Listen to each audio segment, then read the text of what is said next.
Hi, everyone. Welcome back to the Unholier podcast. I am your host, Jenny Smith, and today I am joined by Jonathon Hamilton. Jonathon is a survivor of religious trauma from inside the independent fundamental Baptist community. He's not only here today to tell his story, but he's also here to share how you can heal through humor. This was a fun episode, and I hope you guys enjoy our conversation as much as I did. So let's get started.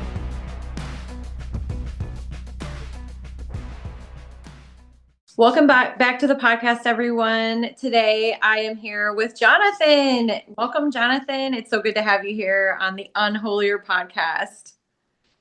I'm very, very excited and very thankful that you asked me to come on. I know, I'm excited too. And we talked the other day and just really vibed and laughed our butts off about all the experiences we've had in the IFB. And I'm excited to get into this. So, who is Jonathon Hamilton?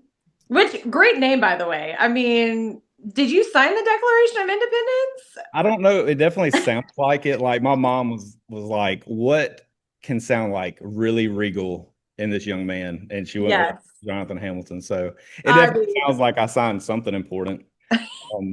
But I'm really no. I mean, I'm just a regular guy. I work for Amazon Web Services as in the engineering oh, department. do you Uh, get my orders all the time then? You're probably like, oh my gosh, there's Jen's orders again. So the crazy thing is, everybody always says that about when I bring up Amazon. It's so this is like a subsidiary of them. It's a Okay. like it's in a data center. So it's all the basically we maintain the internet. That's pretty much it. Okay. So, everyone, we have Jonathon to thank for the fact that Amazon is up and running every day and we are able to continuously do our orders. Yes, and y'all keep us very employed. So thank you. I know I do. I do too, and I work there. So Yeah. So, did you grow up in the IFB? And if you did, tell us like where and maybe like what camp you grew up in as far as the IFB goes. I initially like my younger years, like when I was born until I was 10, we were not in church at all. In fact, like my dad, when I would go to Little League games, he used to play like Metallica and Alice in Chains and stuff to get me like hyped up for the games. And Love it. the teenage years definitely changed. So about 10, I was a bus kid originally. Somebody came by my house, a lady named Miss Peggy, come by my house and was like, "Hey, we're having pizza. Won't you ride the bus?" And I was like, "Hey, everybody at my school goes to church, so why not?" Your bad decision, TBD. Yeah. Me and my little sister we started going. It was Open Door Baptist Church. It's in Summit, Mississippi. We started going, and then shortly thereafter, about a year, my parents started, or my dad, my stepmom started going, and then my grandmother and grandfather started going. So within about 2 years of us getting on the bus, it was like the whole thing. It was, a family affair then. Yeah. So then technically you weren't a bus kid at that point then. Not anymore. And there's Okay. definitely a difference too. Like there's a clear difference in how you're treated when you're a bus kid and how you're treated when you're a church kid. Yes. Huge difference. So Uh, you experienced that firsthand. yeah, for sure. And it really didn't like dawn on me till much later that there was as big of a difference as there initially was. But as far as like camps go, ours was definitely my pastor was big time Hyles Anderson guy. You know, Mm.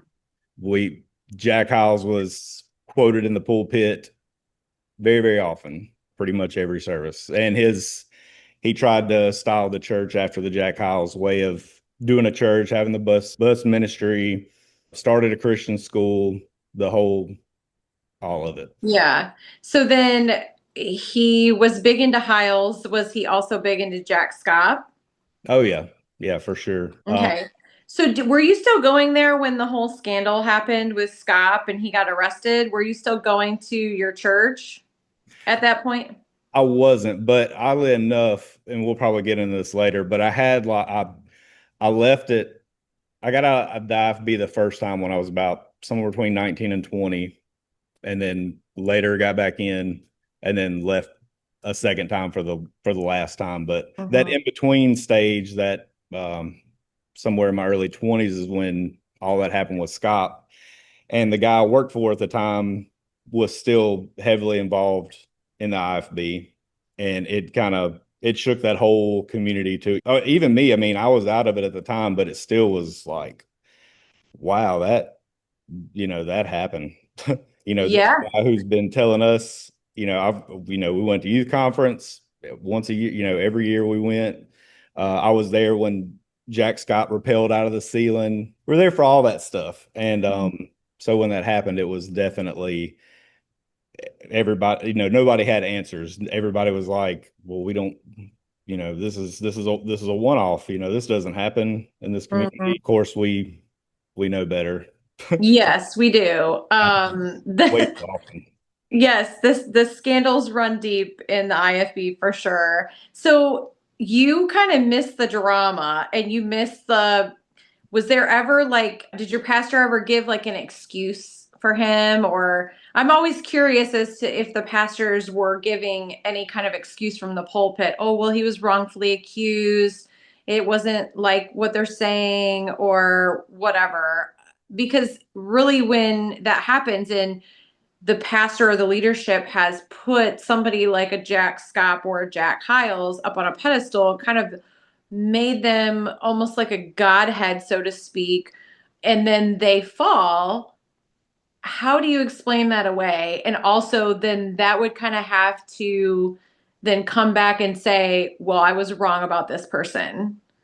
Right. I don't know if that has happened. I'm sure maybe in some churches there has been maybe some of that, but I'm just curious if your pastor, or if you know if your pastor ever did say, like, I was wrong about this man, and maybe I shouldn't put so much emphasis on a person like a Jack Scott or a Jack Hiles. I wasn't in the church at that time, but the guy that I worked for he was in the church that I grew up in. We went to the same church, and from my understanding, I don't think it ever got addressed from the pulpit. I think it was just try to deflect and not pay it any attention. But in private, it was more of a conversation to other pastors or guys who were on staff that it was like, well, I mean, he's a man, blah blah blah. It's like Mm-hmm. the man that was a kid, Yes. and I I don't know. Now that's hearsay. I don't know that that's what he said. Yeah. I've heard several people say that was Yeah. they're like, oh well, he was a man. Yeah. That's not an excuse.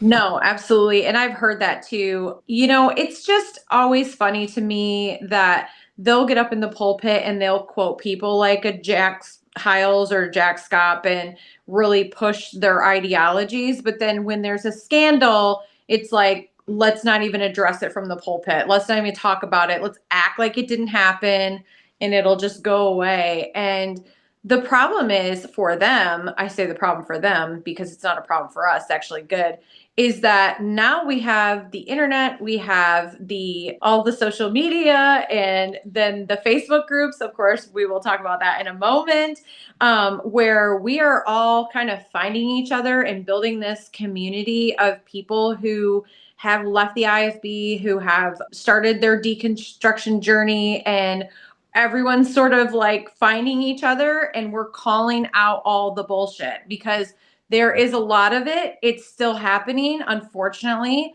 Sometimes I want to call out people that I grew up with. I'm not going to, but I just wonder why, with all of the things, why somebody could still remain in the IFB after all the scandals. And I'm going to tell you something, like, and we talked about this on the phone too. My great grandfather was I would consider one of the founding fathers of the IFB. Dr. G.B. Vick. He had one of the largest churches in America at the time, Temple Baptist Church in Detroit. He was the founder of the Baptist Bible Fellowship. He was the founder of the Baptist Bible College in Springfield, Missouri. He worked right alongside with J. Frank Norris. In fact, he worked with J. Frank Norris at the First Baptist Church of Fort Worth, Texas, and then ended up taking over Temple Baptist Church in Detroit from J. Frank Norris, who started that church as well. So if you know anything about J. Frank Norris, that guy, there was so much scandal, and he's one of the founding fathers of the IFB as well. And it's like, it just seems like from the very foundation of the IFB, it was corrupt. Now, I'm not saying that everyone that started it or was part of the ground level movement had bad intentions or was a bad person. I'm just saying that there was a lot of bad things that happened and things that most people don't even want to acknowledge. And then that whole thing continued into the era of Hiles and Ruckman and all these people that everybody idolized and really made kind of their cult leader. And for people who are listening who are like, first of all, what's IFB? Second of all, what are you even talking about? What's a Ruckmanite? Who's Hiles? All this stuff. Independent Fundamental Baptist is what we're talking about. And I believe it's a cult. I know, Jonathan, you believe it's a cult. We talked about that. There are certain, I would say, like, we call them camps. So we just say like different like sects within the IFB that like some people want to be a little bit more strict. They're probably going to go the Hiles route, but Hiles was a little bit more formal, whereas Ruckman was still very strict but he was less formal. Like you would have the running of the aisles and you would have the hooping and hollering and you would have the waving of the Bibles and the handkerchiefs and all of that with Ruckman. With Hiles, you had the hooping and the hollering, but it wasn't unless Jack Hiles came on stage.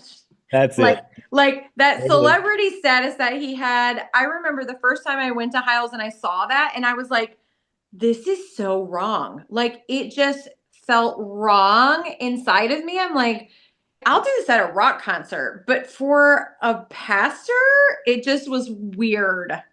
Yeah. Didn't you feel like it was weird? It absolutely was. So when I was a teenager, the very first youth conference I went to, this was the Jack Scott era. So, but even whenever Jack Scott come on stage, it was like this whole different reaction. And it was on, like you said, it was like what you would think you would see at a rock concert. Like people were celebrating him to that level. Yes. It was insanity. Mhm. I do want to, so this kind of goes like in the middle of my story, but talking about how from the beginning it's been corrupt and it's like, oh, we don't want to acknowledge these things or we don't want to talk about this, so let's just nothing happened. And I'm sure that you've watched the documentary Let Us Pray. Mm-hmm. Okay. So they talked about it in there too, where whenever a youth pastor or a pastor or somebody would do something, instead of turn them over to authorities or acknowledging it, they would just move them on to a different church. And so my youth minister, when I was growing up, I didn't find this out till I was in my 20s, but he left the church like suddenly. And at the time, especially you were around enough preacher boys to know that like when you're a teenager, you're a preacher boy, youth minister's like, that's your guy, like that was your hero. That's who you want to hang out with all the time. So he Yeah. disappeared off the face of the earth. And it was like, well, what now? It was crazy. And then to find out in my 20s, he left because he had an affair in the church with, get ready for this, because it's like, it's, Oh boy. it's great, with my stepmother at the time. Yeah. What? Yeah. Oh my gosh. Okay. So Okay. my dad and my stepmother then they're not together anymore. They got divorced Okay. several years after the fact, but their relationship was rocky for a few years before. And it was like, okay, the timeline adds up. That makes sense as to how this happened. But yeah, they said nothing, nothing ever got said about it. My pastor got in front of the church and said that our youth pastor was going away to a different church because he'd been called by God Of course. somewhere over here, and we're going to pray Yeah. for him, and da da da da, the whole shebang, and then off he went. So yeah, the cover up and let's not talk about it and all that it's still, I say going strong now. I'm sure it is. This was, oh wow, old, 15 years ago. So that I found that out. but yeah, it's from what I can tell, it's still same old stuff since the very Yes. beginning of this whole thing. Yep. Yeah, nothing's really changed. And, it's funny because they do that whole like, oh, God has called so and so to another church when in reality, they're just shuffling them to another church because they don't want any of the scandal to get out in their current church. And of course, like you said, they never go to the authorities because they don't want to hurt the cause of Christ, right? That's what they always say, but it's no, what's hurting the cause of Christ is trying to brush the stuff under the rug, especially when it has to do with children. And you're brushing these things under the rug. And then guess what? They come out later on in life. And then that's what's hurting the cause of Christ because everyone's like, oh, well, if this is Christianity, I don't want anything to do with it. Why would I go to a church that there's abuse going on and they're not letting the police know? Right. Like, what? I Yes. mean, to me, if you want to be a good pastor and you want to protect your flock, if you know that there's abuse going on in your church, you need to let the police know. Like, Yes. that's a no-brainer for me.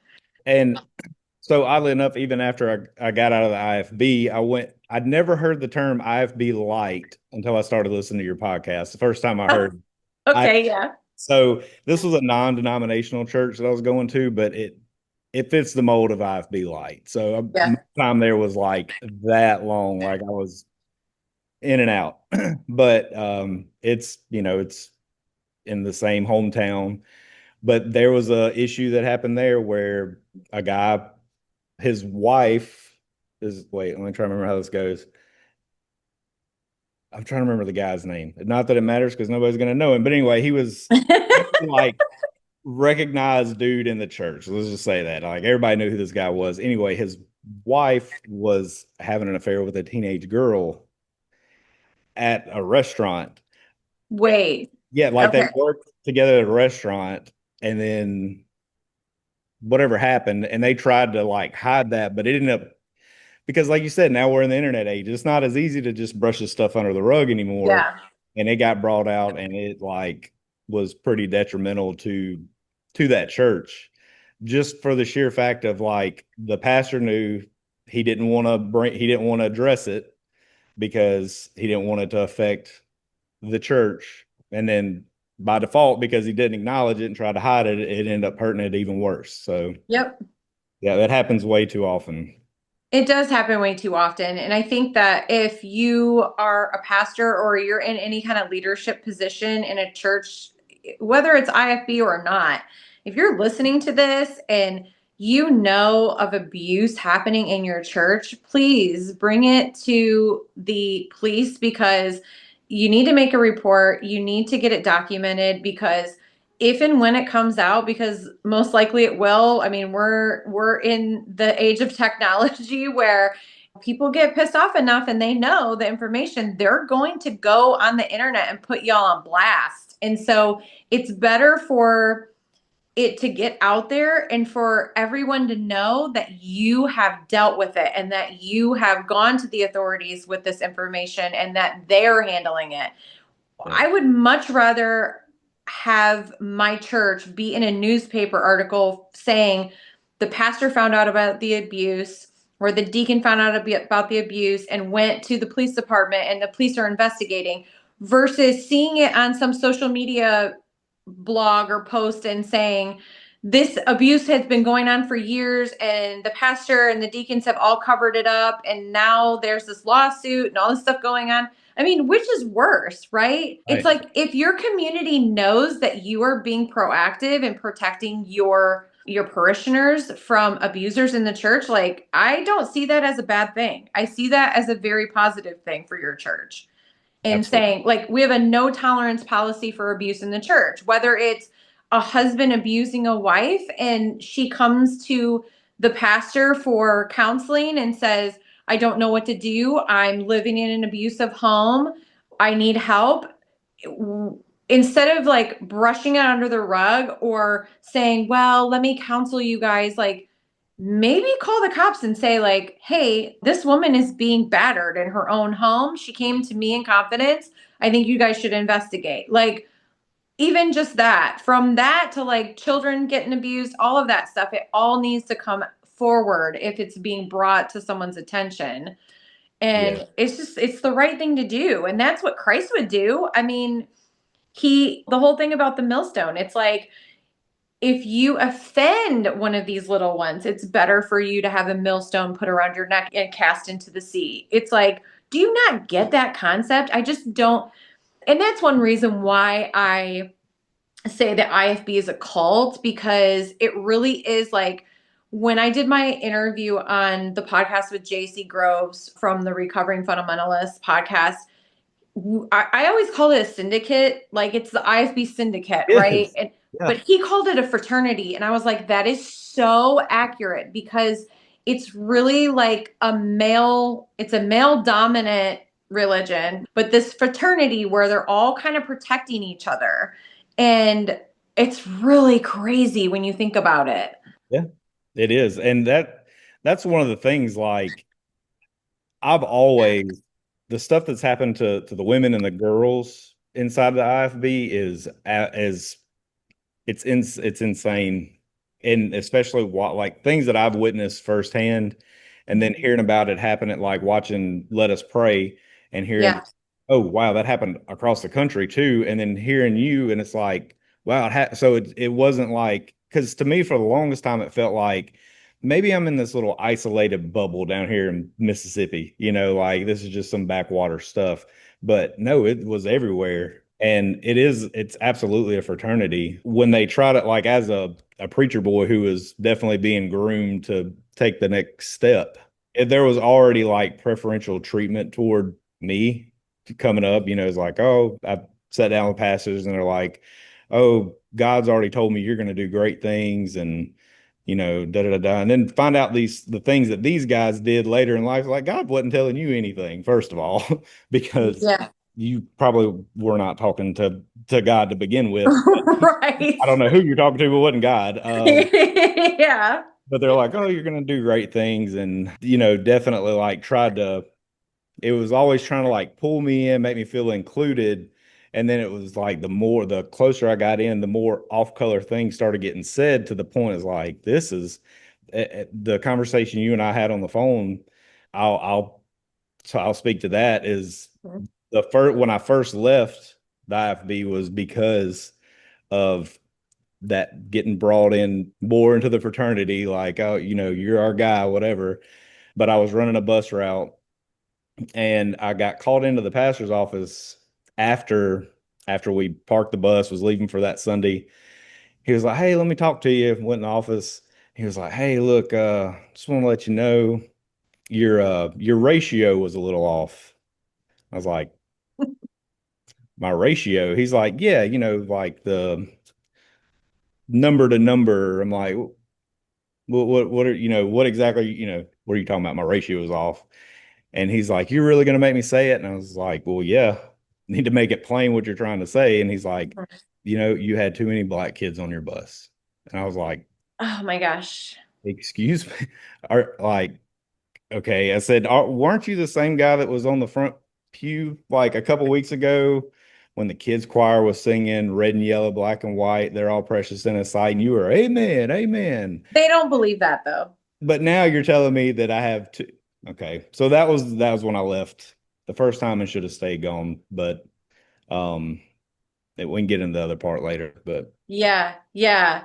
I know racism is definitely a thing in the IFB. You're not allowed to date or marry interracially for the most part. I know that there are exceptions. Like there was always exceptions with white guys marrying Hispanic girls. That was okay. White guys marrying Asian girls. That was okay.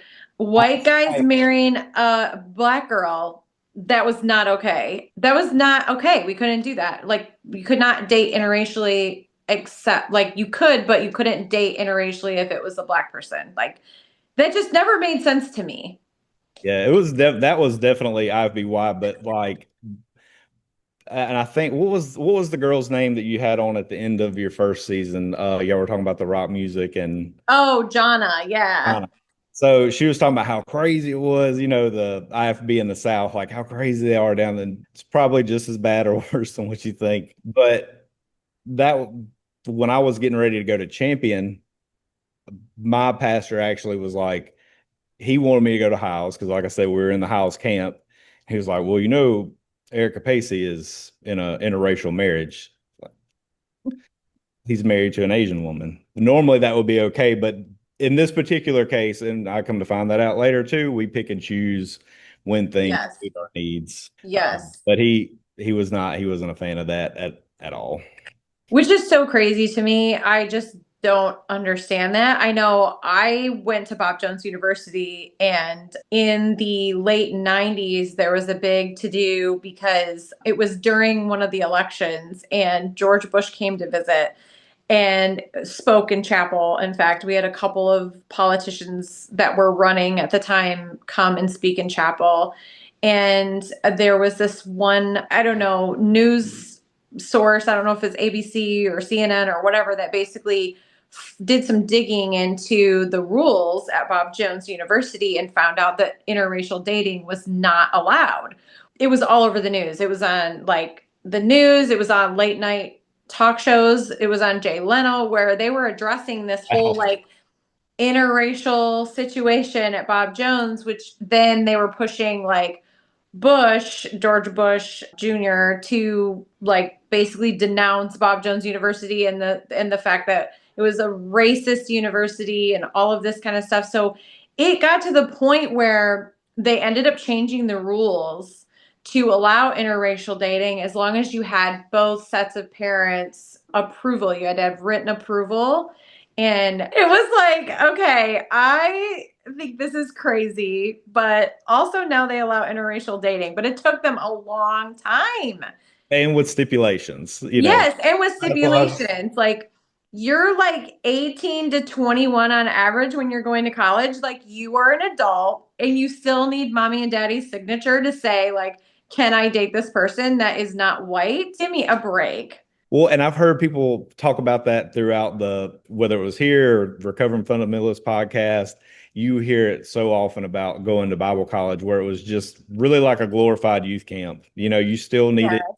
your parents' permission to do this and that, especially if you were a woman. You had to have, like, you had to be in groups of two or three, depending on which, school it was, and written permission to go off campus. And Yes. just, man, we never really left youth camp. Yeah, and you know the crazy thing about that, Jonathan, is that when I went to Bob Jones University, I try to like tell people about my experience there. And like you said, you needed like written permission to go off campus. You needed to say who all was going to be going with you. You needed to clock in and clock out. When you left, you clocked out. When you came back, you clocked in. There were hall leaders, there were dorm supervisors, there were prayer captains. These are all people who were like the police Yeah. on every level from the top all the way down to who was in your room. You had a leader in every room too. Luckily for my roommates, my junior year, I became the prayer captain and I was like, hey, if you don't want to wear pantyhose, I'm okay with it because I don't either, but let's not tell on each other. Rebel. You're a rebel. Oh yeah, I was definitely like pushing the envelope. Oh We were yeah. always up after lights out. Like it was, I made it fun. But what I was saying is the weird thing about it is when I tell people about my experience at Bob Jones, they're like, "Oh my gosh, like how could you live in that environment and not go crazy? It sounds like a prison." But my experience in the IFB back home seemed more restrictive. I felt more freedom at Bob Jones University at that point in my life. Like that's what's so crazy, right? I mean, that was the same thing with me at Champion. It was, and from what I've heard, it's Champion was probably a little looser on rules than well, no, they weren't looser, but it wasn't like quite as, I don't know, it wasn't as tough. Maybe that's the right Yeah. word I'm looking for. But I mean, it was definitely like girls had to go. I think it was two girls together if they were going to leave campus. You had to have written permission to leave campus. No guys and girls seen together after Yes. dark. Yeah. Obviously, no guys and girls alone together ever. Uh, Yeah. and it's crazy that they had everybody like we followed that, even though like as a teenager and a young adult, you're like, this is crazy. So it followed me off campus. So this is I don't know if I've ever actually told this story out loud to anybody ever. So Okay, we're hearing it first right now. I'm excited. breaking news. So I worked at a call center, which I think is pretty common for, Yeah. especially IFB kids. For whatever reason, we all worked at call centers. So, They tried to get me to do it. I was like, no, I'm all set. oh, it's terrible. You dodged a bullet on that one for sure. But there was so the group that I was working with, my team or whatever, there was a girl who was not, she was not a part of that world at all, 0%. And one as we were leaving for work, and it was like her and some other people that we worked with, and we're like, hey, we're gonna watch a movie at so and so's house. I can't remember whose house it was, but we went, and I was already like my stomach was in knots Nervous. because I was like, I'm not supposed to, I'm not supposed to be over here. I'm not supposed to do this, like because it's been pounding in your head over, and people don't understand this unless you live through it. Like Yeah. that fear of like messing up because it was always preached, God's gonna get you. Like Yeah. mess up, the Lord's gonna get you. He's gonna send she bears out of the bushes to get you. I heard that so many times over and over and over that it was like in my head that man, like God might really take me out if I mess up. Yes. And so I go to the house. We're not doing anything but watching a movie. I'm 19 at the time. Yeah. This girl, she's the same age. But she like leans over to me like, like she wanted to kiss me. And Hmm. I like freaked out and turned my head. It was like, you don't do that to a girl. Especially she was very attractive too. Like she was really pretty. And so Yeah. you get whoever. And you don't turn girls like that down. So Right. she stormed out. She was very bad and then went and told everybody at work that I was gay. So Oh no. Well, hey. so there it is. Wow. Wow, that was embarrassing. Yes. But all that to say that it's in your head to that level to where it's, you're sold on it at the time that this is, Yes. that what you're hearing is truth. And Yes. that's why a lot of people go through such a rough or messy deconstruction because you're literally relearning everything you thought you knew. So Yes, absolutely. So let's talk about that actually for a minute because I think it's a really important conversation to have. Deconstruction, I didn't even really hear that word until I got into the podcasting space and I started talking to people. I had never heard the term religious trauma before until I got into the podcasting space and started talking to people. And it's like, oh my gosh, this is definitely what I went through, but I didn't have a word for it. And it's like you said, you just kind of have to relearn everything in a different way. And it's like, I always put it into the term like you're shattering your paradigm. So yeah, you have this paradigm of what you think or what you were taught, and it's completely shattered at a certain point. When you come to kind of an awakening phase of your, spiritual journey or whatever you want to call it, and you're like, oh my gosh, I don't actually believe this, or they can't give me an answer for that, or why are they doing it this way? Because it doesn't make sense to do it this way anymore. And then everything sort of starts unfolding at that point. I've often explained it as like the layer of an onion. And as you deconstruct, you're sort of pulling back the layers and getting to like the center. I don't know that, at least in my own experience, just when I think that I've arrived, something else kind of comes up. And it's like, I often equate it to like a healing journey because it's a journey. There's never like a destination and you're like, I've made it, I'm healed, right? right. Something could set me off now just out of the blue and I could be triggered and be like, oh my gosh, or all of a sudden I could be in my head judging something about something so stupid that they shouldn't be judged about because that's how we were taught our whole life. And I'm just like, I have to put myself in check all the time. Do you experience that?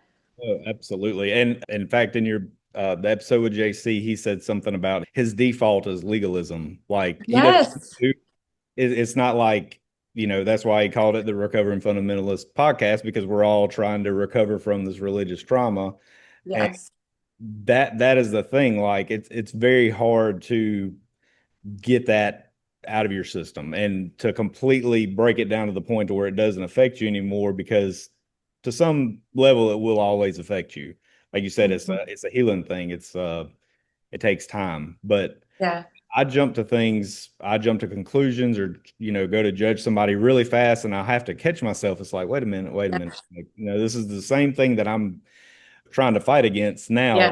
I'm not gonna follow suit with it. But the being triggered thing, so I had one that was it was really random. The girl that I'm dating now, oh, also anybody else that grew up in the IFB world, women can be ministers. That's crazy, right? So my girlfriend is she's a music minister, and I don't I'm in the deconstruction part to where I don't really hold to any religion or any denomination. I'm just kind of it's really just trying to figure it out. Yes. Yeah. I broke it down so far, talking about peeling back the layers of the onion, that it's like it starts with one question, you ask another one, to the point you're like, I don't even know if any of this is legit, if it's real. Do I believe the Bible, period? But saying that, I still do go to, like, I go to church with her on Sundays just to be supportive. Hmm. And during Easter service this year, for no reason at all, I can't even remember what song was being sung. It's a Methodist church, so it's not as many those good old time, old fashioned hymns And that we got, but it was something, and it was so much like being in an IFB church for just like a split second, that I got up and walked out of the church. You know, hmm. she understood. She wasn't, we've talked about this a lot, so she knows what I go through, and she tells me all the time. She's like, you don't have to come to church with me, but I want to be supportive. But But that's cool that she's supportive of you and that she's understanding of that. She may not have ever experienced religious trauma, but it's a real thing. And I know that given the way that we were raised, if somebody's still in the IFB and they're listening to this, because we do have our secret listeners, oh, for sure. I know that for a fact. I could name names, but I'm not going to. I know who a lot of you all are, but I'm okay. Keep supporting the podcast. It's all good. If they hear that, they think, oh, well, he's got a spiritual problem. Oh yeah, for He sure. can't, his spirit isn't matching up to whatever the Holy Spirit is doing in that church at that point in the sermon or in the music portion of the service. So he has to leave because his spirit isn't, in alignment with what the Holy Spirit's doing.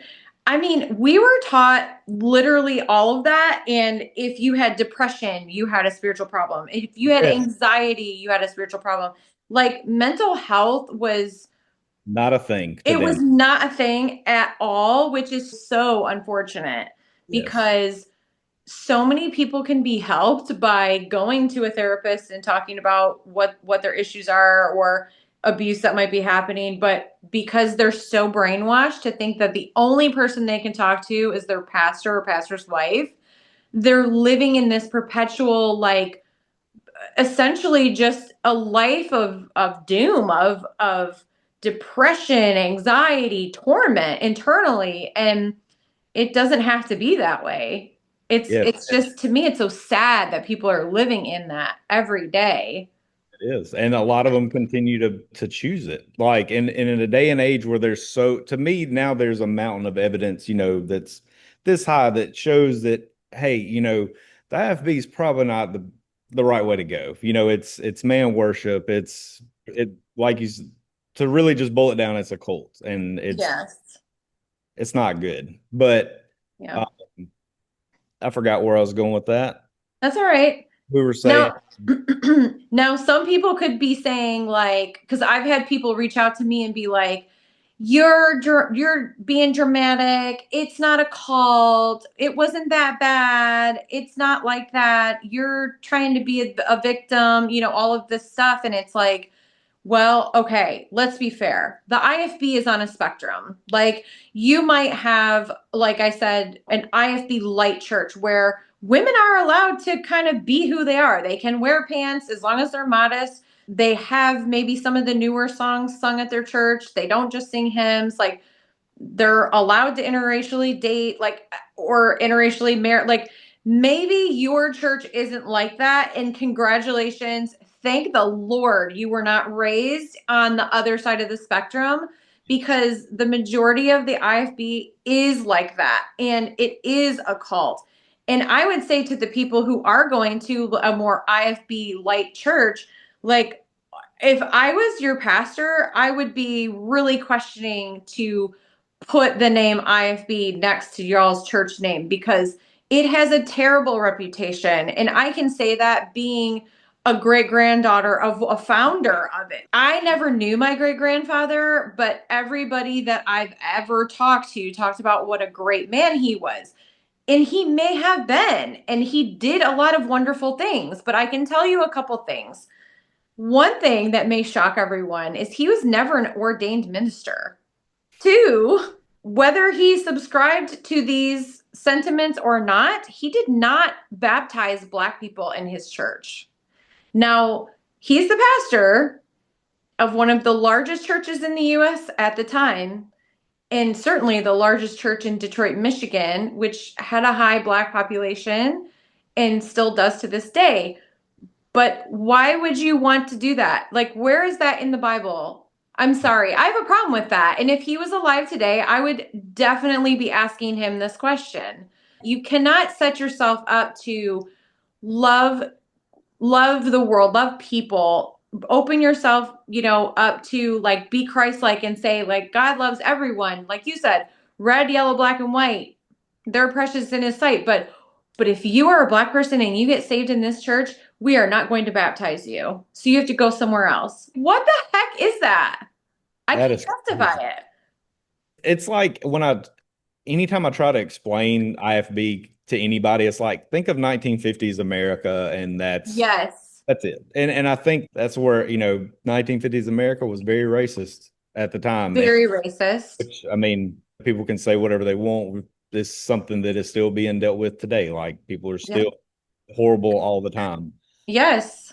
But back then it was so open. People were so open about it. And I do remember what I was going to say, because it was about the mental health thing. And that's like a Yeah. big thing with me, because it was always, oh, if you're depressed, it's, you feel sorry for yourself. Or a kid has ADHD, all that kid's just hyper. But that's not the case at all. There's a lot of things that, and I know pastors, I have friends that are still preachers that still kind of hold to the thing of like, well, anything that can be solved with in the human mind can be solved with the Bible. And that's not always the case. You People need professional help for other things. And the fact Yeah. that it was so just like brushed over at the time, mental health not being a thing at all. I mean, we've seen some messed up stuff, you know, Yes. and I know that people that have been affected very negatively because they didn't have the help they needed when they needed it, you know. Yep. And if there was one thing, if there was one thing the IFB would change, if they would change that one thing, like speak to mental health like it's a real thing, that would be a huge improvement. But it's not. It won't ever happen. But Mhm. there's a lot of people who have dealt with a lot of hurt and pain that has just been prolonged by a pastor or whoever else because it's not taken serious. Yeah. You know what makes me sad is a lot of these guys, and again, you said they were trying to groom you to become kind of the next era of preacher boys, right? And I know that there's some of the guys that I grew up with in the youth group who have gone on to follow in the footsteps of that and become IFB pastors, and I don't think that they're bad people, but I think that they have good intentions, but I think that the whole thought of the mentality of the IFB, I think they need to get away from it and just become a Bible church. Just like you be Baptist, don't subscribe to the legalism and the rules and regulations that everybody emphasizes so much in the IFB. It's like that is the only thing that's important. And they make such an emphasis about being separate from the world and being a peculiar people, as they would call it. And it's like, well, how are you supposed to reach people if y'all are acting like fools, or if you look like you're a weirdo, or if you look like you're from the 1950s? I'm not saying go out and dress like a prostitute, but I'm saying like you can dress like a normal human being and be relatable to people. Like, And that was the biggest thing, is that most of the people were not relatable. Like, you would bump into somebody who was IFB. If you were just a normal person on the street, you'd be like, what's the thing that you probably heard more than anything else? Like, people would ask me all the time, are y'all Pentecostal? It's like, no, we're not. We're close. yeah, It's like Pentecostal without the skirts. I mean, without the speaking in tongues. yes, Uh, yes, but that being said, like, how are you to reach, as they always like to say, a lost and dying world? Like, we're trying to reach this lost and dying world, but then they, in the same sermon, talk about be ye separate, and we're yeah, not supposed to be unequally yoked, and you don't need to be around this type of crowd or this type of people. How are you supposed to bring those people in if you're not allowed to be around those people? yeah. I mean, and this, like, I'm convinced that if Jesus were to walk into an IFB church, they would throw him out. Like, Oh, absolutely. Yes. what's crazy is, like, all the preaching and everything that went against the Pharisees and the Sadducees and Yep. all these things, is like, that's literally what you are. Like, Yes. they were so legalistic back then that they decided to crucify Jesus because Yeah. it went against their rules. And now, if you were back in today's time and walked in an IFB church, they would do everything they could to discredit him, get him out of their churches, because, I mean, he'd be dressed raggedy, long hair, long beard, like Yep. foreign guy. They would be like, no, Oh you yeah. Oh, absolutely. 100%. And I mean, the Bible says that Jesus was ate and drank with sinners. right. And who had a problem with it? The church people had a problem with it. It's like the It's leading. religious crowd had a problem with it. And you make a really good point. Even I was thinking when you said that they even had him crucified. They would throw him out for sure if he walked into an IFB church, but what else would they do? They would probably go to those lengths as well. And when when you were saying that, I was thinking about Pontius Pilate, and Pontius Pilate said, I find no fault in him. And it's like the guy was like, I don't see, he's not doing anything wrong. And they were still insistent, crucify him, crucify him. And when you were saying that, I was thinking about Pontius Pilate and how he was just like a regular like politician. Like he was like a governor of sorts, and was like, yeah, I'm not seeing anything wrong with this guy. And they were still like, we want him dead. Like we want to get rid of him. And That's one of those things that, like, that bothered me even when I was in the thick of it. Like, there's two things that's really bothered me about the Bible. One is the deal with Pontius Pilate, because it's always, well, Pontius Pilate's burning in hell, and da, da, da. And the other one was always about Pharaoh, during when Moses was escaping Egypt. And there's a question I asked my pastor way back, and I said, because God gives us the free will to choose salvation, right? But if you really read that happened with Pharaoh, it doesn't say that Pharaoh hardened his heart, but that God hardened Pharaoh's heart. So, like, yeah. he wanted to let the children of Israel go at the time when he was sending all the plagues, but it wasn't Pharaoh's decision to not let Israel go. It was God hardening his heart to not let him go. And I never had a good answer for that. It was always, oh, well, God's ways are higher than our ways. And Oh, um, sure. Yeah. yeah, it just was like that. To me, has always been the biggest cop out to an answer, when somebody's really trying to get on something deep, and it's just, oh, his ways are higher than our ways. We don't have to understand everything. And it's like, Yeah. it, if you don't know is one thing, and that's fine, just, hey, that's a great question. I'm not sure, but they won't, that was another part of the control thing, right? Was if you saw something didn't make sense to you, that was your default was, oh, well, I don't understand this because God's ways are higher than mine. Right. So I just have to have faith that this is the right thing. Yes. Yes, that was definitely the default for sure. Yeah. So let's talk about this page that you created, just to kind of switch gears a little bit. Yeah, yeah, yeah. So you started a page called Do We Want People to Know What the Page is? Oh yeah, absolutely, for sure. Yeah. Okay. I didn't know if it was like exclusive. No, it is exclusive. Oh, I had to, it was public, but I had to make it private to make sure the people that are in my group are respected and taken care of because we Yeah. had some, as you have, people watching that don't agree with us. And Yeah. I'm sure they had plenty of comments for you. They had comments for us. And um, I said that that was not the point of the group. And people were getting upset because they were like, well, I can't speak openly here. And I'm like, oh, okay, Yeah. we'll make Yeah. it private so that you can.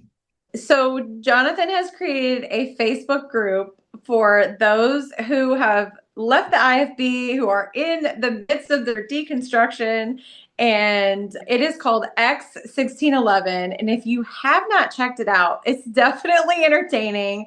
We just did the IFB bingo game, which was really fun. I got all of the squares except for one. Never have I ever had swallowed a goldfish. That was never a thing in my That's church. crazy. But I hear that was like a more of a bus route type of thing. I'm not Yeah, sure. So you were involved in the bus route and all of that. So that makes sense. I think that also originated from Hiles Anderson, did it not? it did. Yeah. Yeah. Yeah, it's ride the bus and watch brother so and so swallow a goldfish, and I'm like a Yeah. really gaggy person. Like I don't I have a weak stomach and all that. So when I had to do it, it was rough. Like it was terrible. I I hated can't every second of it. imagine. Ugh, was I horrible. can hardly even swallow my supplements. I would never Right. be able to swallow a goldfish. They were like, "Oh, it's gonna be fine. It's fine. We've all done it." I'm like, "Oh man, this is." I remember dreading that entire day. Like I was just I knew when church service was over, before we got back on the bus, it was like you're gonna swallow the goldfish, and yeah, I don't know why that became a thing. I wish it never would have, but Yeah, I want to know who actually came up with the idea. Some really twisted, demented individual for sure. Yeah, that was the only one on my bingo card that I did not get to cross off. So yeah, I was a little almost had a disappointed. blackout. It was close. It I was feel so like I could close. have won the game, but there was a couple other people who had only one that they had left over too. But yeah, I thought that was hilarious. And then y'all are coming up with a card game, much like Magic the Gathering, but with IFB cards that are like different pastors and different things. And I It's just, every time I see a new one, I just laugh my butt off. I'm like, this is amazing. I'm buying it. Yeah, it was a just one of those really random thoughts. It's like, it'd be hilarious like if we made a card that, because on a magic card it always has like creature. And I don't know, when I saw Yeah. creature, I was like, well, I grew up with some creatures that were preachers, and so put them all on one card. And anyway, it's been fun. I listened to I think it was your first episode of this. David was actually on, right? The first. Yes. So, David, my good friend and producer editor of the Unholier podcast, when I first started out, he came on my episode because I was on his podcast. So then when he was like, hey, we have a really good vibe, and I really enjoyed your story and the interview that we did. Why don't I just give you your own podcast and then that will be one of your first episodes? I'm like, oh my gosh, yes, let's do it. So, yeah, David, he's awesome. Well, he said something in that first episode that resonated with me, and it's kind of the reason that I started the page. Is like, Wow. yeah, well, for me, the way that, because I mean, the page is only, it's not, it's like a little over a month old. So I mean, it's a pretty new endeavor, but finding humor in the trauma, like instead of Yes. being like, oh, woe is me. And trust me, like, I get it. There's definitely, like, there's a grieving period in Yes. all of this too. I'm not taking that away from anybody or anyone or saying I haven't had my grieving period because I definitely have. But Yeah. now moving forward, for me, the best way to get through it is humor. And I mean, honestly, it's funny making fun of some of these guys. Like, And and it's therapeutic. It really is. the guys that, like I said, I work at Amazon Web Services, and these guys Mhm. like that I work with have seen me making some of this stuff, and they're like, what is that? And I've explained to them what the IFB is. And so one night we were up, it's because I was working night shift, and I showed them a video of Tony Hudson Oh my because I was gosh. like, let me show you quintessential IFB preacher. Like, this is it.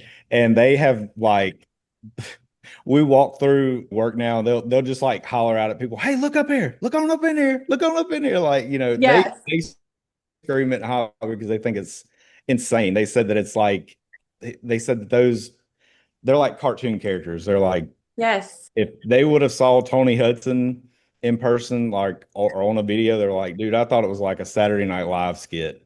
Like it's that crazy. And Yes. it was like looking back on it now, it's like, man, how do we get so like caught up in it to where we couldn't see that that was that level of insanity? But Yeah, there was definitely some crazy characters growing up in the IFB. And now, again, you have like the next generation of guys who, guys our age who are becoming that same thing, yeah, unfortunately. And, I had kind of hoped that it would die down a little bit, but then you have like the branch off of the IFB, which is now the new IFB, and uh, you have that crazy, what's his name? Steven Anderson. Anderson, who is, oh my gosh, he like I can't even I don't know.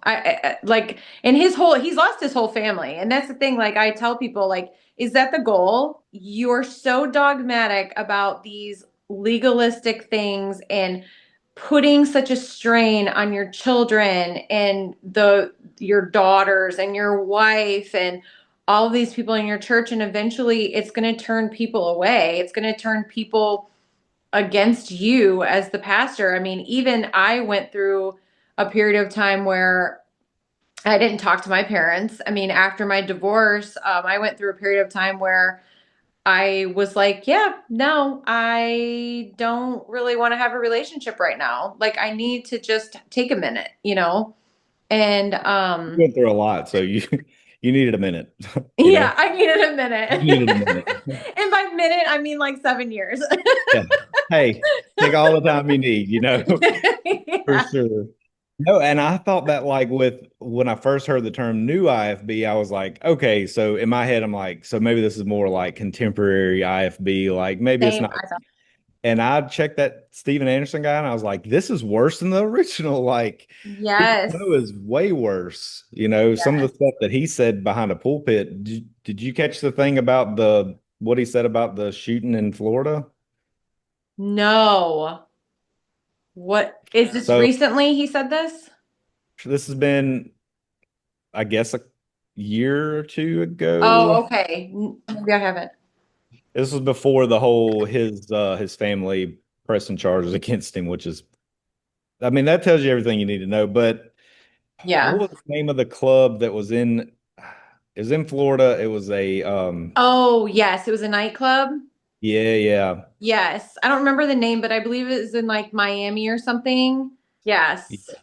And so it was like an LGBTQ club, Yeah. and he said from behind the pulpit that this is what's that he said this behind what is supposed to be like a holy place, not holy, but I mean Yeah. it's a you're not supposed to be saying crazy stuff from back. Yeah. But he said that he's glad it happened, and then if he could line everybody in that community up, and I'm not gonna say what he said, but if he could shoot all of them, he would. And you can look it up on YouTube. Like it's still Oh my like, gosh. it's insane. So yeah, that It was is insane. that somebody would say that period, much less say Hmm. it from behind a pulpit is Hmm. absolute insanity to me. Yeah.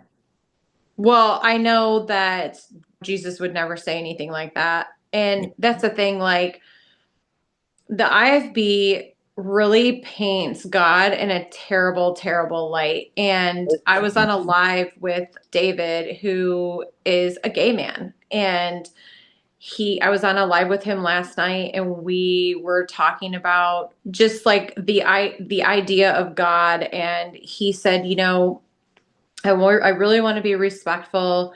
He said, because I know that a lot of people on here right now are still believers, they're still Christians and whatever. He is really like on the fence, teetering with whether or not he's atheist or agnostic, like at this point. And Me he's, too, David.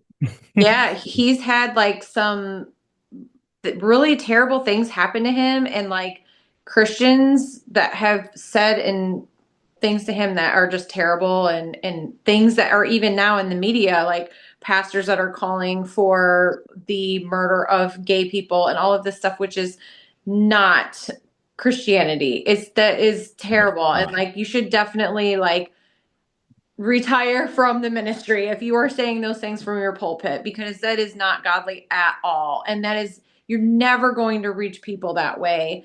But my point in saying that was he was on a live with me last night, and he said, not wanting to be disrespectful or anything, but the God that religion has put up as like this persona, this God person, he is a narcissist. He doesn't care about like whole populations of people just because of their race, and just going through like certain things that happen in the Old Testament even. And he's like, if that's God, I don't want anything to do with him. And I said, but that's the thing, like, that isn't God. That is who we were told is God. God is love. God is merciful. God is forgiving. God is all powerful. And Jesus is not this way. Like, he loved people who were, considered unlovable by the religious people. Like, it is the opposite of what you think it is, because that's what religion has put God as. And I think that we really need to strip away the paradigms that we've been given by the church, no matter if you're IFB or if you're another religion and you have this ideology of God, or you're equating the way that you were raised in your religion as that is God. That isn't God. And when I left the IFB, I was able to deconstruct and get therapy and really rebuild my own paradigm. And then I was able to find God organically myself, and then develop a real organic relationship with him. Now, some people would disagree with that because I don't attend church anymore. And, that's a whole nother story. But you don't need to go to church to have a relationship with God. That's the No, thing. Like, church is just people. that's right. Yep. And it's a production, a weekly production. And there's, like, I've talked about this before, there's a formula, and it's like they do this, and this, and this, and all churches kind of do it the same way. And I don't subscribe to that. I just feel like I can find God in a different way in my own personal journey. And I think that it's sad that people leave the IFB or leave some of these churches and they're like, I want nothing to do with God. But really, honestly, I don't blame them either. Like, I can totally see how they would come to that conclusion, because like you said, you would go to your pastor with these questions and he would just be like, I can't really explain them because God's ways are not our ways. It's like, no, that's not an answer. Cop out. Yeah, That's it's a not an cop out. answer. I know atheists who know the Bible better than anyone in an IFB, could literally debate them under the table and eviscerate them in 5 seconds. And they know the Bible backwards and forwards, and they're still atheists. And I mean, I don't have an explanation for that. I just speak from my own experience. And the only reason I'm not an atheist is because I have seen God work in my life in certain things that were able to, like, even just my husband that I have now, who's an amazing person. Like, he was not raised in church. He wasn't raised in any religion whatsoever. And he has a better heart and is more giving and more loving than most of the people that I ever knew in the IFB. Like, he's so non-judgmental and he's just a wonderful person. Like, but I believe that God had him for me. Like, he is in my life for a reason. And there's certain things that have happened along my life that I'm just like, that only could be God. Like, there's no other reason for it, or there's no other way that could have happened. So for me, that is the reason I am not an atheist or an agnostic today. So I know everyone's journey is different. And I think it's so awesome that you started that page, because I do think that with these podcasts and with these stories that we hear and with all the scandals and things that come out online, it can be very depressing. And it can be like, oh my gosh, like everything is so heavy. And it's really hard to, especially when you're going through deconstruction, to process this stuff, because you're like, oh my gosh, it's not isolated just in this one church. It is everywhere. It is rampant. And most of the abuse is never even called out or publicized because it's been brushed under the rug in most of these churches. So you think it's rampant now, it's probably 10 times worse than what we even know, honestly. Yeah. And your So, page is bringing a different aspect to just the deconstruction space, because we're able to laugh together and be like, this was so goofy, but hey, we're not alone. Like, we both experienced this. We've all kind of gone through this journey, and we're finding each other online, and it's a community. And I just love what you're doing. well, thank you. And that was the what was the one that had you, or the thing Oh, that I Jen was, said? yes. It was about So music. This was on yes, your page yes. today about music. Oh my gosh, that was so funny. Yeah, so yeah, part of the our bingo, the IFB bingo that we did was or not the IFB bingo, I'm sorry. This was the question, what's the thing that you've heard the most? King James only, or rock music is the devil. And one of the guys said that, yeah, we all heard that rock music's the devil. Drums are the devil. And Yeah.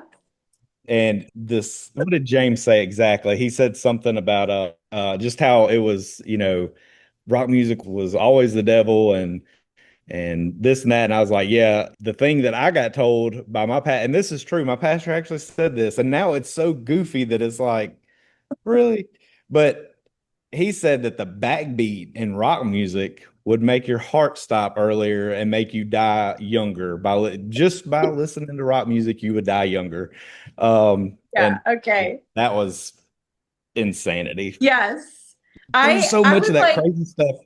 oh my gosh, I know. I was like, if I was drinking something at the moment I would have read that, it would have definitely come out of my mouth, because I laughed so hard when I read that. I was like, okay, that is one thing I don't think I ever heard, but hilarious. And also, we had a whole week's worth of preaching against rock music at one point in my dad's church.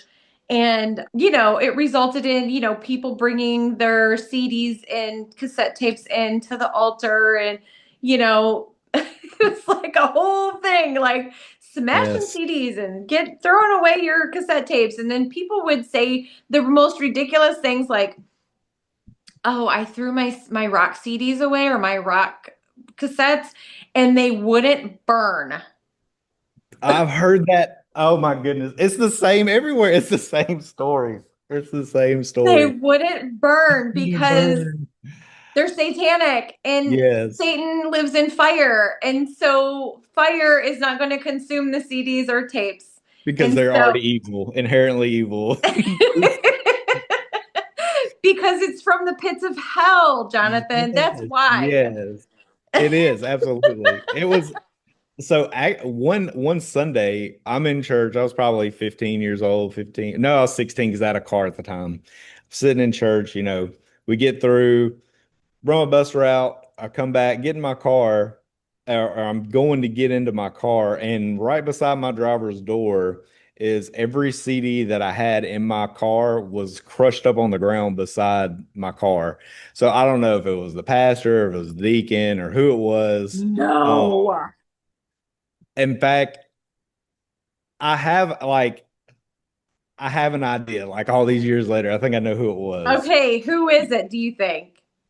So I'm not going to say the lady's. It's a lady. I'm not going to say her name A out loud because lady? it's already. Yeah. Did you see the card named the Sarge that I made? You have to Oh, go back. yes, yes, yes, I did. Yes, I did. Yes. So that is based off a real woman that was in my church. Then that's what they called her. They called her the Sarge because she was Wow. like measuring skirt lengths and telling girl like she told my sister I don't know how many times she'd give her a pen and like go to the bathroom Yeah. and Pin your pin your slit. skirt. Yep, all that. So she was very like she had found out that I had some casting crowns. Ooh, casting Oh my crowns. gosh, some Oh man. CCM. God Some forbid. not CCM. It's so bad. Uh, Yeah. but that was always my guess is that it was her. But when I made the Wow. Sarge card on the page, the her daughter, me and her daughter are like really good friends, have been friends since, we grew up through all that together. She messaged, if you go read through the thread, you can see where she said that she got in trouble because she commented on the Sarge card. Somebody was spying in the group and went and told her mom that Oh, wow. we were anyway. So she was like, I'm so glad I Wow. made this private now because anyway, I guess her mom jumped on her about it or whatever. Okay, so I'm just picturing this woman now that I've seen the card, and I'm gonna put it up here when I do like reels and stuff, and maybe I'll have David put it in the episode just so you guys can see the card that we're talking about for the game that Jonathan is creating. I can just picture her out in the parking lot with like pleather pumps, just stamping your Casting Crown CD and saying, yes, I'm getting rid of this satanic stuff. This Like, devil music, CCM, Casting yeah. Crowns. Oh my god. It's so crazy that Casting Crowns was considered wicked and evil. Like Right? Casting I know. Crowns. Yeah. Goodness. Yeah, no, we were not allowed to listen to CCM at all. Like, I mean, like even like Sandy Patty, like back in the day, like the OGs, right? The Sandy Patties, the Steve Greens, the Stephen Curtis Yeah. Chapmans, the Michael W. Smith, like we could not listen to them at all. But like the weird thing is like the cathedrals were oddly approved. Like I don't know if you know like the group the Cathedrals that was like a quartet, men's quartet. They were like Southern gospel, right? Like Yeah, had but they a were really like right on the edge. So you felt like, oh, we can listen to the cathedrals. There's a little bit of a got some flavor in this. little beat in there. Yeah. It's like, okay. It's kind of crazy. I wish I I could know. find it. Like, I mean, I know we none of us kept our CDs, but I had I had a CD, you used to write on your CDs when you burned them or whatever. And Yes. I had one called my upbeat. It was my upbeat CD. And Yes. it was all Christian music, hymn music that just was a little sped up. Like Wow. if I went back and thought about it, it was like guitars and piano. Yeah. Maybe a Like little it, syncopation in there. maybe a Yeah. little bit. That was like was push, I was really pushing it Yeah. with that. That was my upbeat Yeah. I CD. mean, if you listen to music and your toe starts tapping, that Oh is the no. devil. Yes, That's the absolutely. devil. The devil is working through your body and he's making your toe tap. Then you know it's wrong. Because there's nothing, the Bible doesn't say anything about making a joyful noise. We can't be joyful while we're making the noise, I know make a exactly. joyful noise unto the Yeah, Lord. Like, I know. You are so much better than me because you had CCM, so you're being like a good Christian boy. I had like Smashing Pumpkins, Nirvana, Linkin Park, oh no, Cake, I had all that this too. stuff. I had that What? too. Yeah, I you had had that that. too. Okay, all Yeah. right. Yeah, well, the Sarge didn't get to his good stuff, so that's good. Yeah, I knew He to was, keep that or, far removed I was from gonna anything that say, can be found. or maybe she was going through and she was like, oh, didn't know what the other stuff was, and she was like, Casting Crowns. I'll get rid of this. They gotta go. Like, my dad found a CD one time and he threw it out in our pond, which is crazy because, like I said in the beginning of this, when we first started, like he's the one that Yeah. got me that turned me into a metalhead when I Yeah. was 10, and then now we're in this church. Now we can't listen to it anymore. But, but Oh my gosh. how Make that it make happened, sense. yeah, make it make sense. But it's the CD, and like I said, I always wrote on the front of my CDs, and it had like Hollywood Undead and which Hollywood Undead would have been. What year was that? I can't remember. Anyway, that was like toward the end of my high school time, but it was like Hollywood Yeah. Undead, Disturbed. It was a lot of things that had like death or whatever in the title, and he was, Yeah. telling me how that there was demons circling that CD, like there was demons latched onto that CD. And Yeah.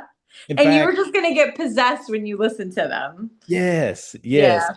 So and I got a little bit of flack because I made a Phil Kidd meme because everybody was like, "Oh, Phil Kidd renounced the IFB," and I shared a video today that actually shows he might have renounced the IFB, but he's still that same preacher preaching the same stuff. But anyway, he preached a sermon when I was a teenager that like 4 years, literal years, I was terrified. Like he preached a sermon called "A Generation Possessed with Demons." It Mhm. scared me so bad that like I swear that's like why when that girl tried to kiss me, I was like, no, because it's like anything that was considered bad or evil, it was like you might not can get possessed by a demon, but it'll latch on to you, buddy. Like I remember Yeah. that from the sermon, and Yeah. like that one sermon scared me so bad. Like Hmm. I wouldn't watch any kind of scary movies. In fact, I'm still kind of a Same. little, if it's got a demon in it, I'm like, Yes. I've watched Paranormal Activity though. I've toughed it out. I've made it through all the Paranormal That Activities. they're all hard for me to watch. Yeah. They're all very traumatic for me to watch. In fact, the guy who came to our church to talk for a week about how evil rock music was, and he would do the whole like backtracking thing where they would play the Yeah. music backwards, and he would be like, "See, they just said Satan. Did you hear it? Did you hear it? He said Satan." And it's like, no, it's just words backwards. Like, Yeah. You eventually you're didn't going to hear land on that. something that sounds like it. But he also did what they called, gosh, what do they call it? There's a name for it. It's going to come to me. It's not called a recovering ministry. It's called where they exorcise demons. What is the word? Oh my goodness. I've not heard of this. This is a new one for me. Um, oh, I can't think of the word. So it's like people who were possessed, and then Possessed? they would go to this group and throw them out. Yes. It's a deliverance ministry. That's what it's called. They called it the deliverance ministry. What? And so, yes. And so he came up with this deliverance ministry where people would come and they would be possessed by a demon or demons, and he would exorcise the demon out of them. So he had gotten this call, and this was all during one of his sermons. And mind you, I'm like 10 or 11 at the time, and I'm in the auditorium. I'm in the deaf section because my mom was a deaf interpreter. So I'm sitting like up near the front in the corner, and she's interpreting, and they play over the speakers this phone conversation that he recorded with this girl, this woman who called his deliverance ministry because she was possessed by demons. Well, it starts out with her kind of talking, and she sounds like a child. So she's talking, and then all of a sudden, he starts asking her questions like about Jesus. And then you can hear like a demonic voice come out.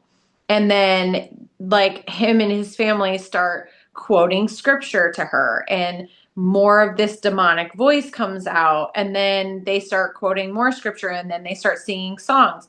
And then it was just this terrible, like what you see in the movies, like the whole like Yeah. exorcism thing, like it sounded just like that. Now it was all audio, Yeah. but he played the whole thing. And I was traumatized as a child. I was like, Yeah.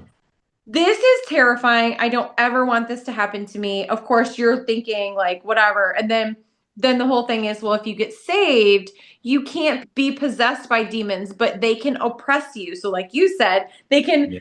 basically attach themselves to you. I don't Yeah. know, like a tumor or something. I And always just figured one was like riding like my shoulders like a backpack, like yeah, that's probably it's how just right here. It's like, yeah. I'm gonna ruin your life. Oh Yeah. gosh, it was so crazy. So the Phil Kidd sermon, The Generation Possessed with Demons, it's actually still on YouTube as well. Ooh. When I started showing the guys, when I showed them the Tony Hudson thing, they had a lot of questions. So Like, does this guy ever diet? Is all he eating these days fried chicken? I don't they know. said, I guess one of the seven deadly sins he didn't adhere to was gluttony, huh? And I was like, Bingo, you, bingo. you Yes. said it, not me. Um, Yeah. but they had a lot of questions. I started showing them like Phil Kidd stuff, and they're like, it's two guys that I work with at nights, and they're like almost mesmerized by like how crazy like our upbringing was. They're like, I cannot believe this is how you were raised. Yes. Yeah. I showed them the sermon with Phil Kidd doing the demon sermon, Yes. and he plays a clip that's supposed to be a message that got left on a voice on a Yeah. voicemail, and it's like this screechy, creepy voice. It was after he preached the sermon the last time. A demon left him a voicemail. Basically, it's like Yeah. thinking back on that. Also, like that is. It's again goes into like, is this a Saturday Night Live skit? Like this is Yes. insanity. But Yes. even now, I'm 35 now, and when it started playing that part, it gave me it like freaked me out just from way I don't think any of that Yeah. was legit, but like hearing it was like, ugh. They were Yeah. laughing. There's no way you thought that voice is legitimate. Like, please tell Yeah. me you're joking. I'm like, no. Like I showed them arm, I got freaking goosebumps right now. Like it freaks me Hmm. out every time I hear it, or every Yeah. time You were I've heard triggered it. by it. Oh my But gosh. I know. but fear is but that is their thing. It's control through fear. Yep. So Absolutely. I want to do the opposite. We're gonna hopefully heal through, laughing and Yeah. having a good Humor. time. Definitely. And I love that you started the page. And if you're not following the page, make sure you check it out on Facebook. It's X1611. Love the reference to the KJV there. Definitely, I think that's awesome. But What's where funny is they else? don't. Go Oh ahead. no, so they don't even use the 1611. What is even I know. funnier? It's the 1730. It's the Oxford Yes. version, and it's like, Yes. oh, don't change one jot or tittle. But you Yeah. took out that was one of my first memes. Is like, don't change one dot or tittle, but it's okay to remove 14 books from the Yes. Bible. I know. I know. That's a totally different subject, but I definitely think that is a subject matter that needs to be discussed on the podcast. Maybe I'll have my one of my atheist friends on to do that one because he knows so much history and things about the Bible that I want to have a debate on here one of these days. I think that would be really entertaining as Yeah, well. that would be entertaining. Yeah, I have a cousin that's a former IFB pastor who is very smart, and maybe my atheist friend, maybe those two could go at it, and I could just sit here in the middle and just be like, okay, take turns. All right, you go now, you go, and I'm Yeah, gonna sit yeah. here and laugh. Yeah, Yeah, I'll just have a buzzer, and when it goes off, I'll be like, hey, you can't talk anymore. Now it's his turn. that's right. What's your Yep. rebuttal? Yeah.